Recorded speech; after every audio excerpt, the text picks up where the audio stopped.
시청자 여러분 안녕하십니까? JTBC 아침 뉴스 시작합니다. 대통령 선거가 보름 앞으로 다가온 가운데 후보들의 선거 공보물 배포가 시작됐습니다. 역대 대선 가운데 후보가 제일 많아 선거 벽보가 가장 긴 것처럼 선거 공보물을 처리하는 데도 많은 품이 들고 있습니다. 주혜인 기자의 보도입니다. 전주의 한 주민센터에서 선거 공보물 발송 준비가 한창입니다. 후보들의 공보물을 하나하나 담아서 유권자 세대에 빠짐없이 배포될 예정입니다. 기호 13번 김정진 후보가 사퇴했지만 여전히 역대 대선 가운데 가장 많은 14명. 다른 때보다 대선 후보자가 많이 출마해서 그만큼 홍보물이 많기 때문에 저희 직원들을 비롯해서 일반인들까지 동원해서 12시간을 꼬박 일해야 될 것 같습니다.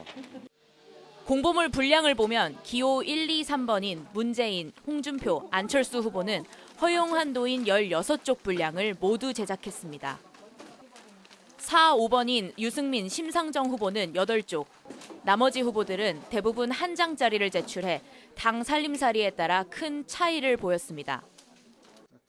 내용면에서도 문재인 후보는 분야별로 구체적인 공약까지 담은 반면 안철수 후보는 총론 중심의 내용을 수록했습니다. 19대 대선 선거 공보물은 월요일이나 화요일쯤 우체국에 전달되고 늦어도 수요일 무렵까지는 각 가정에 배송될 예정입니다. 1차 공보물에 이어 곧바로 투표 안내문도 발송될 예정입니다. 2차로는 한 장으로 구성된 전단형 선거 공보와 투표소 약도와 선거인명부 등재번호가 기재되어 있는 투표 안내문을 동봉하여 4월 29일까지 발송됩니다. 사상 첫 장미 대선을 앞두고 대선 시계가 째깍째깍 흐르고 있습니다. JTBC 뉴스 주혜인입니다. 대통령 선거운동이 2주째로 접어든 가운데 그동안 전북을 찾지 않았던 후보들이 이번 주 잇따라 전북을 방문합니다. 정의당 심상정 후보는 오늘 전주 모래내 시장과 전북대 구정문 앞에서 도민들을 만나고 자유한국당 홍준표 후보는 이번 주 금요일 도민체전이 열리는 부안을 찾아 지지를 호소할 예정입니다. 지난주 대선 후보들이 다녀간 민주당과 국민의당, 바른정당은 이번 주 당 지도부의 지원 유세를 통해서 전북의 유권자들을 공략할 것으로 보입니다. 대통령 선거벽보가 설치된 뒤 모두 10건의 훼손 사건이 발생했습니다. 전북경찰청은 어제도 군산에서 한 후보의 사진이 훼손되고 전주와 김제에서도 사진과 선거 안내문이 손상되는 등 지금까지 10건의 사건이 발생해 이 가운데 3건의 피의자를 붙잡았다고 밝혔습니다. 경찰은 나머지 지역에서도 탐문 수사와 함께 CCTV와 블랙박스 영상을 분석하며 조사를 벌이고 있습니다.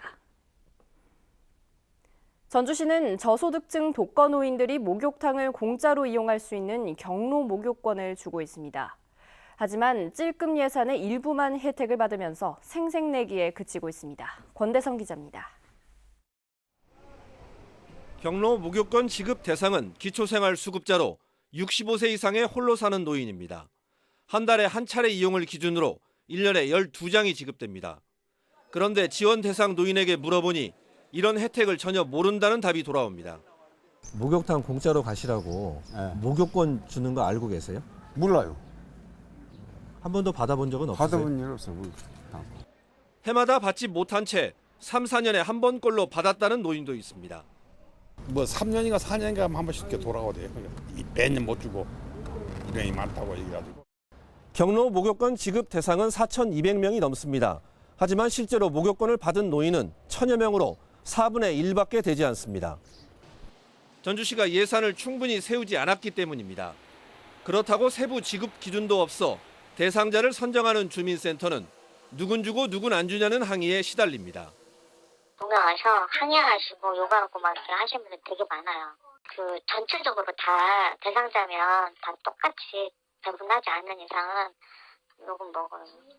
벌써 10년 넘게 이어진 문제인데 전주시는 사실상 손을 놓고 있습니다.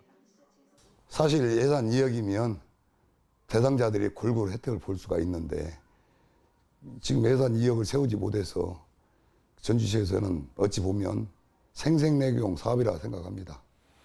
전주시의 주먹구구식 복지 사업이 홀로 사는 저소득 노인들의 박탈감과 소외감만 키우고 있습니다. JTBC 뉴스 권대성입니다. 세월호 참사 이후 초등 3, 4학년을 대상으로 생존 수영 수업이 도입됐습니다. 지난해 일부 시군에 시범적으로 시행했다가 올해부터 모든 시군으로 확대됐는데 교육 여건은 많이 부족한 실정입니다. 조창현 기자입니다. 초등학교 3학년 학생들의 수영 수업 시간. 학생들이 100초 안에 구명조끼를 입고 비상 상황에 대비합니다. 힘을 합쳐 물에 빠진 친구를 구하고 25m를 혼자 힘으로 헤엄쳐 나옵니다. 물에서 살아남는 법을 배우는 생존 수영입니다. 물에 빠졌을 때 아이가 스스로 물에서 빠져나올 수 있거나 아니면 구조대가 올 때까지 버틸 수 있게끔 최소한의 방법으로 가르쳐주고 있어요. 하루 2시간씩 닷새간 이어지는 생존 수영 수업을 받고 나면 물에 대한 두려움이 사라집니다. 처음에는 무서웠는데 이제 하니까 재밌어요. 잠수하는 거랑 그런 것들이 재밌어요. 세월호 참사 이후 초등 3, 4학년을 대상으로 생존 수영 수업이 의무화됐습니다. 지난해 3개 시군에서 시범 시행되다 올해부터는 14개 시군으로 확대됐습니다. 하지만 1년에 10시간 수업을 할 수 있는 수영장이 턱없이 부족합니다. 공설과 사설을 포함해 36개 수영장으로는 5만 명의 학생을 수용하기는 불가능합니다. 일부 사설 수영장은 회원들 때문에 생존 수영 수업을 꺼리고 있어 수영장 빌리기도 쉽지 않습니다. 전주, 군산, 익산 이 3개 지역은 학생 수에 비해서 수영장이 턱없이 부족하기 때문에 지자체의 공설 수영장 또는 사설 수영장의 어떤 협력 체제가 돼가지고 많은 학생들이 이용할 수 있도록 좀 협조를 구해야 됩니다. 교육부와 자치단체가 절반씩 부담하는 예산도 재정 상황이 어려운 자치단체에게는 큰 부담입니다.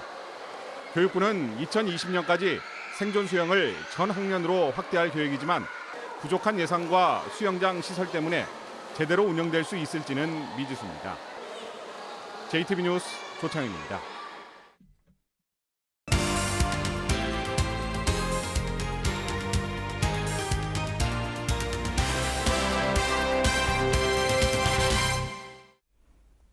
백제와 신라 사이에서 6세기 초까지 독자 세력을 구축했던 가야는 오늘날의 경상남도가 그 중심지로 알려져 있습니다. 그런데 최근 장수 지역에서 가야 시대의 것으로 보이는 제철 유적이 대규모로 확인되면서 학계에 비상한 관심을 모으고 있습니다. 이승환 기자의 보도입니다. 남도교 산자락 해발 800여 m 지점의 발굴 현장. 검붉은 흙과 쇠붙이가 수북하게 쌓여 있습니다.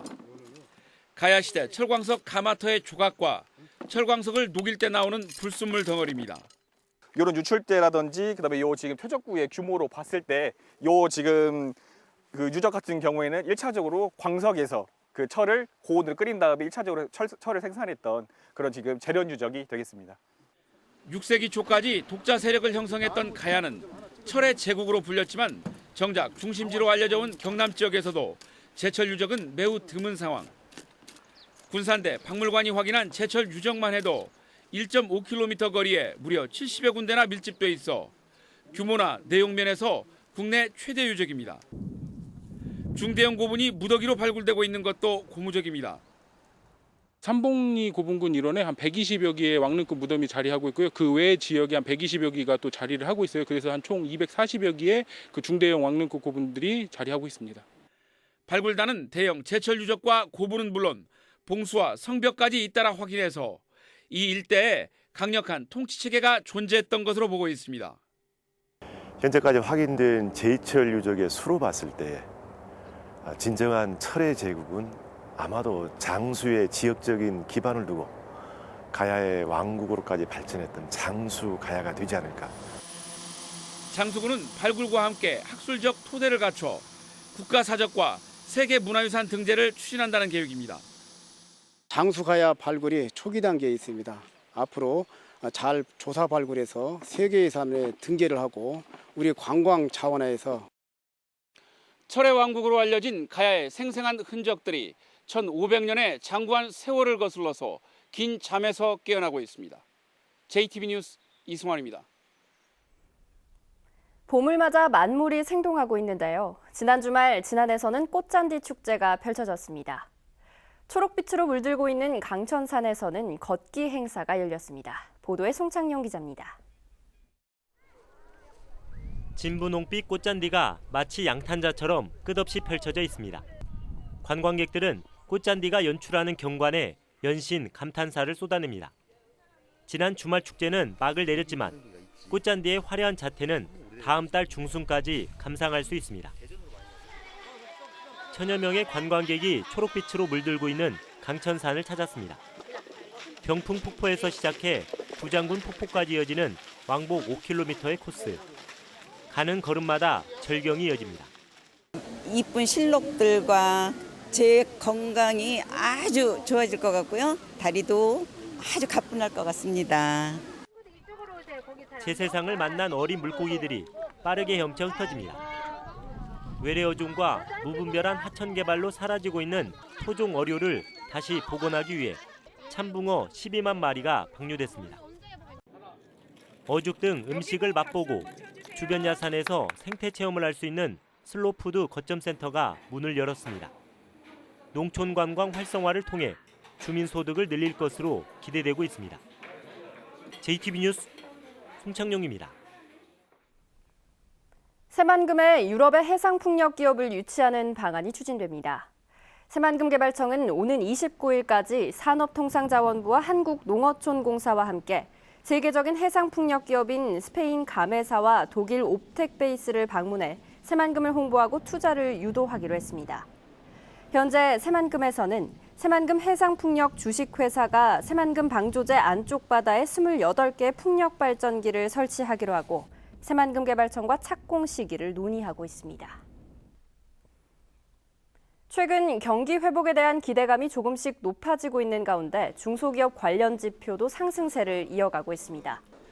신용보증기금이 신보를 이용하는 중소기업을 대상으로 올해 2분기에 대한 경기 전망을 조사한 결과 116.3으로 5포인트 상승해 지난해 4사분기 이후 2분기 연속 상승했습니다.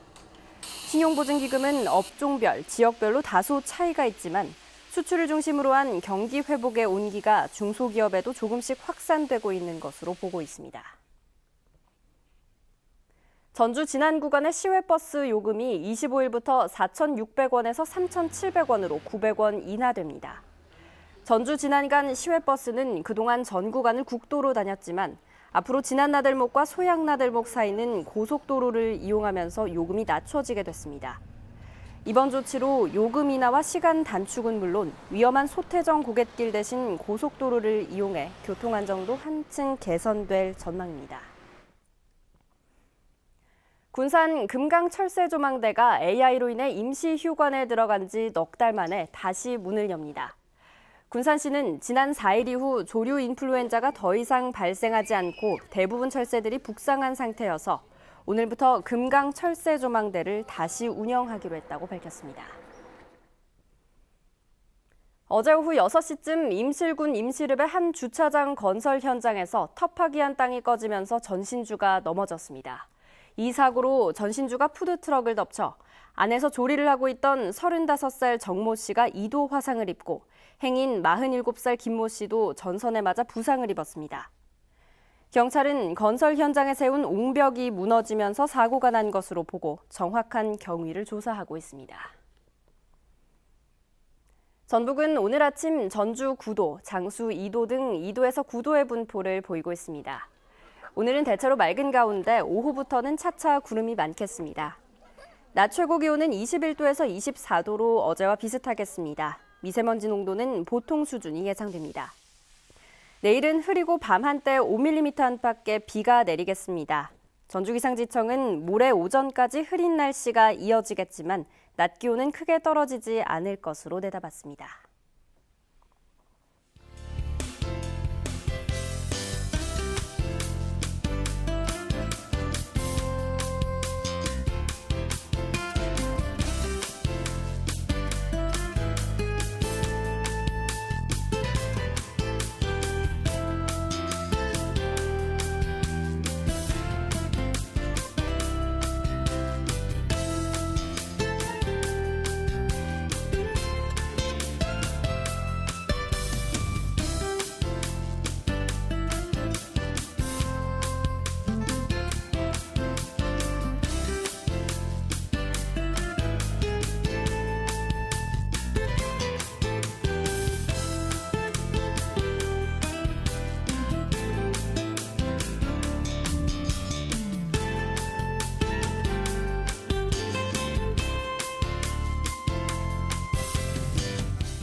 JTBC 아침 뉴스를 마칩니다. 시청해주신 여러분 고맙습니다.